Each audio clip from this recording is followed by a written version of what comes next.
everyone, and welcome to this new 26 special that I didn't even know we were doing until last night. I'm serious.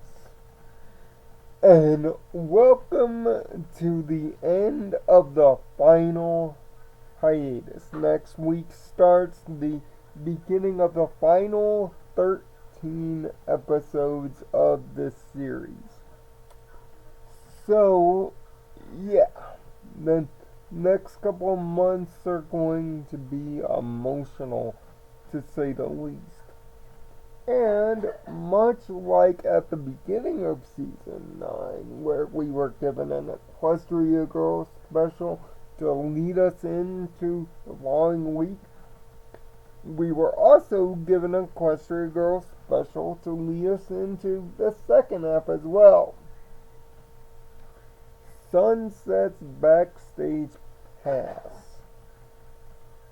Now, this has been floating around the internet for quite a bit, actually. For a few months, but finally it releases here. And it has two morals to it. One, that not every day is perfect, and it's the imperfections that make every day memorable. This moral actually works as the main moral of the special at hand, and it's a great moral to teach. But there's an easier way to simplify it.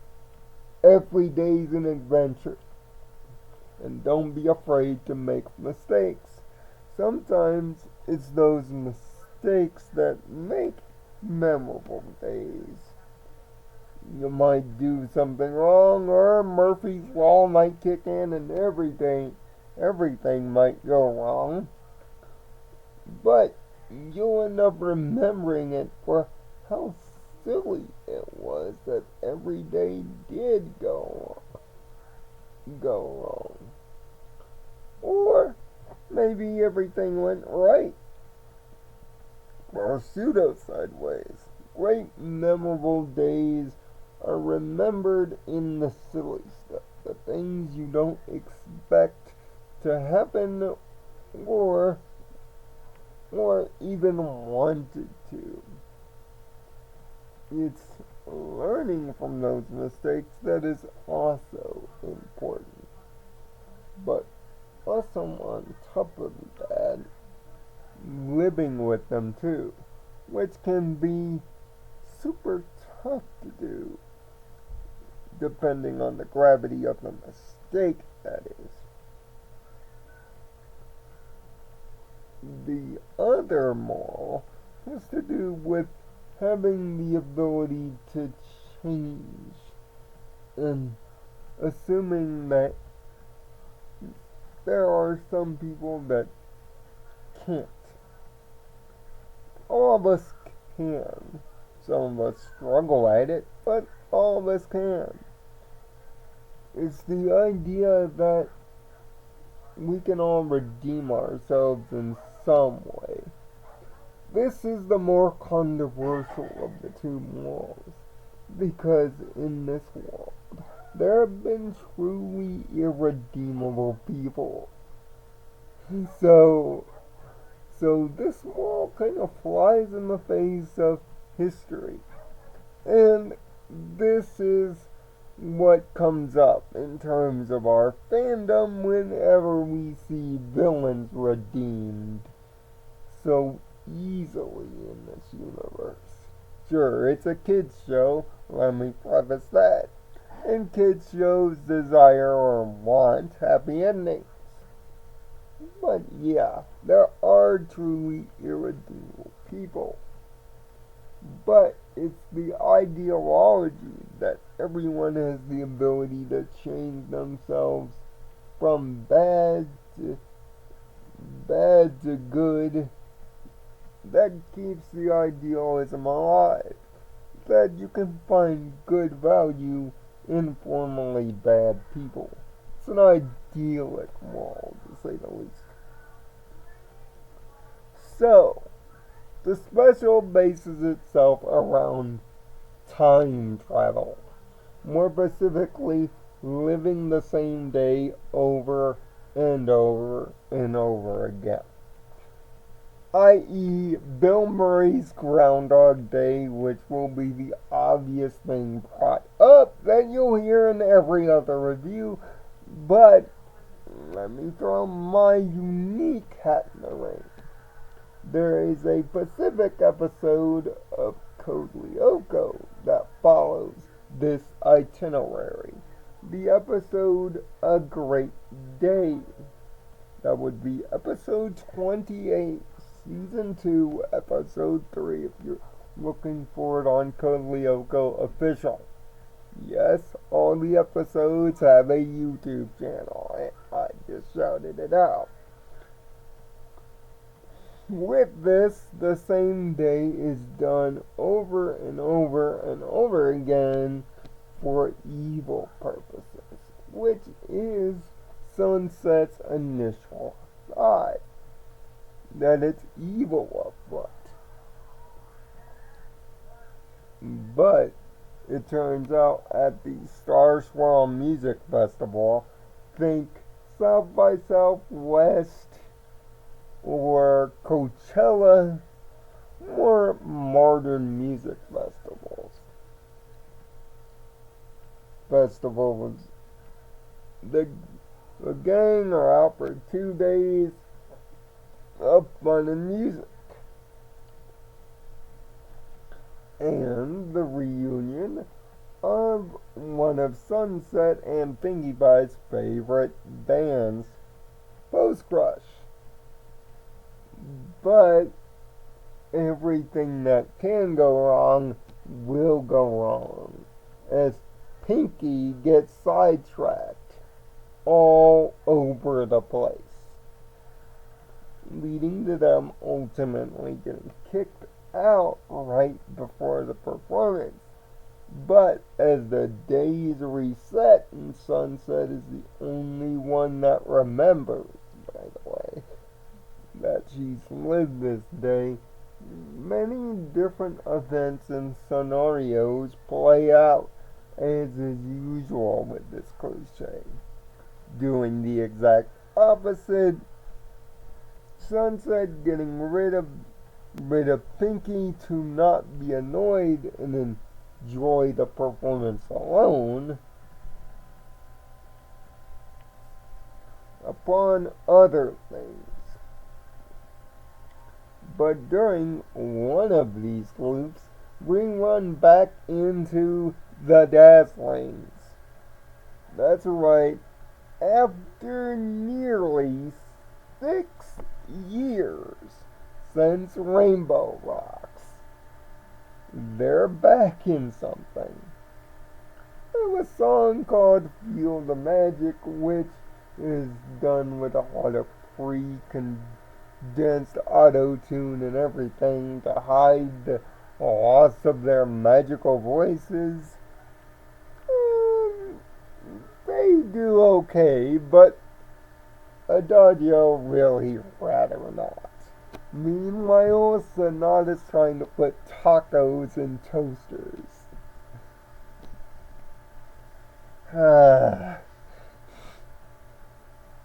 And they have not been doing well, living out of their tour van, trying to do whatever they can. It's actually Adagio that brings up that second moral I brought up earlier. But it's a nice cameo with some valid lines of thought that changes Sunset's attitude on the next set to just allow Pinkie to do everything, which is quite okay in my estimation, but it turns out to be Post-Crush themselves that have yet another equestrian artifact, as explained by Horse Waifu, the Time Twirler. This thing allows you at a press of a button to reset an entire day over and over again. No, she doesn't go into specifics as to if it was used for an evil purpose, but yeah, it's a pretty mundane and standard artifact. None of the glitz and glamour of the other artifacts, like the Storm King's Scepter, or any of that. Just very simple and straightforward. And we find out via Sunset's mind reading power how the duo got a hold of the twirler and what they've been using it for. Every performance of their song True Original before the final loop has had something go wrong. Drums broken, shoes getting broken, missteps, broken guitar strings, everything. And because it's their big comeback performance, they want to make it perfect. So that's why they continue to use the twirler. But thanks to Sunset and Pinky getting good with a security guard by understanding his rules of the road, they're allowed to finally achieve in getting the twirler, destroying it, and making the perfect performance.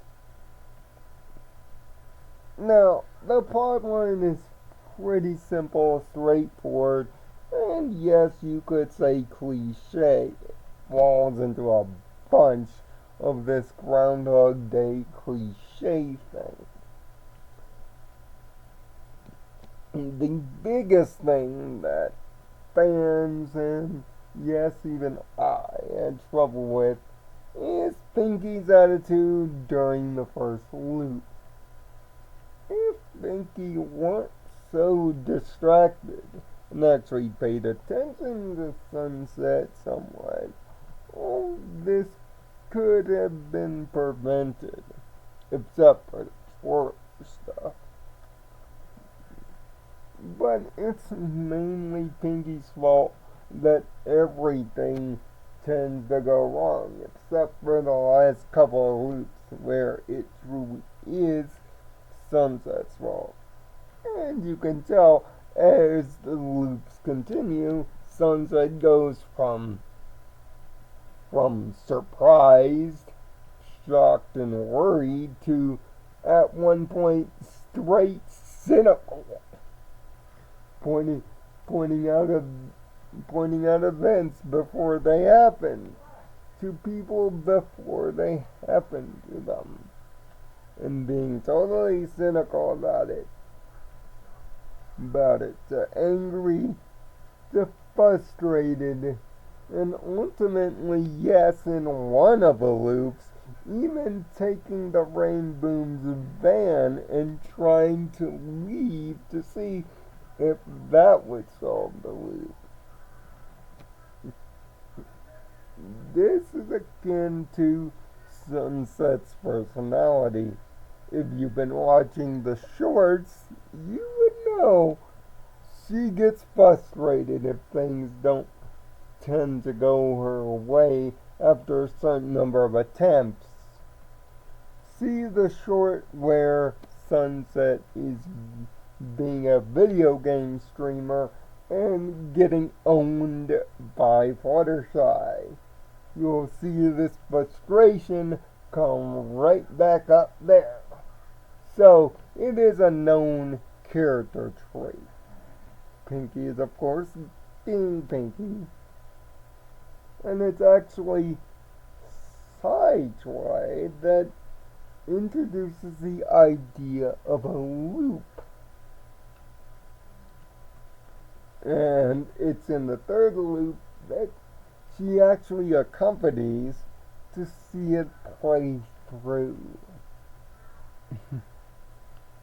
Now, the two songs are okay. That's original. True original being the better of the two. But not anything that could stand up to the movie music or anything like that. But solid nonetheless. That's what this special is. It's solid. I would have loved the Dazzlings to be involved in the final plot line, but hey, that's me wishing too much. And it felt like most of the cast, other than at the very beginning, were largely ignored. This is a sunset pinky endeavor, which can be both a good thing and a bad thing.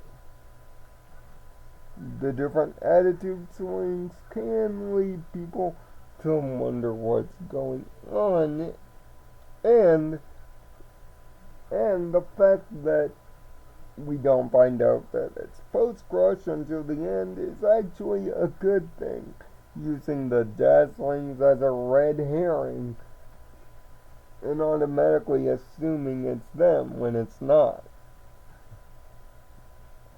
The special does a lot of things right, but not anything truly unique. It doesn't really stand out, but it's still a high quality special though. That's why I'm giving Sunset's Backstage Pass a 4 out of 6. It's a strong watch, with the return of the Dazzlings being the highlight for many, to be sure, and puts a nice bow on season 2 of the shorts. But next week it begins. We have 13 episodes left, which means we have 12 reviews left to do on episodes, that is. But come join me next week for That's a Laugh on BronyCon Weekend, the final one, as we begin the road to the end. I'm Nirvana Sparkle. Find peace in your own Nirvana. And I'll see you next week.